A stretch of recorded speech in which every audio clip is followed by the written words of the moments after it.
I drove down there, I used to just think, like, how are these people different? If they all live in the same place, they all got a lot of money, like, not that it's all about money, but they've all got, a lot of wealth. How are they able to acquire this? And, I want to know why. So kept driving down there for like 6 months and nothing ever happened. Used to just see Bentleys and get excited for my day. I guess that in a sense was my manifestation back then.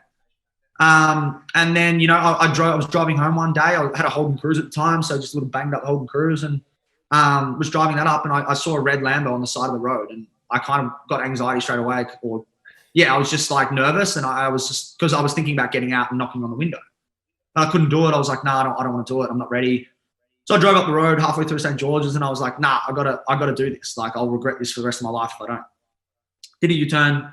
Fortunate enough that the car hadn't moved yet. And I jumped out and I knocked on the window. The guy looked at me like I was crazy, and I probably was. And he just, I said, like, what do you want? And I just said, I love your car, and I really, it's just something I dream of, and I'd love to know your story and hear how you got to the point where you're at. And he was a bit, I guess, taken back. He just, wait on the sidewalk, and I'll be over in a sec, because he's just on a conference call. I said, sweet. And then he got out, spent 45 minutes with me talking about, mindset and how, you're in control basically of your own destiny and your own life. So for me, that's when my life changed that day, in terms of the way I viewed things, my perspective, and really went from, blaming others or having excuses to really taking ownership of my own life. So, it's amazing. He's still my mentor to this day, and I still check in with him very, very regularly. And he gave me some books to read, which really changed my perspective and my views on things.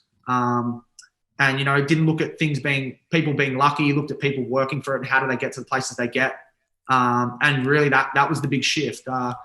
It's just funny how, like, my world of life would be so different if I didn't make that decision. But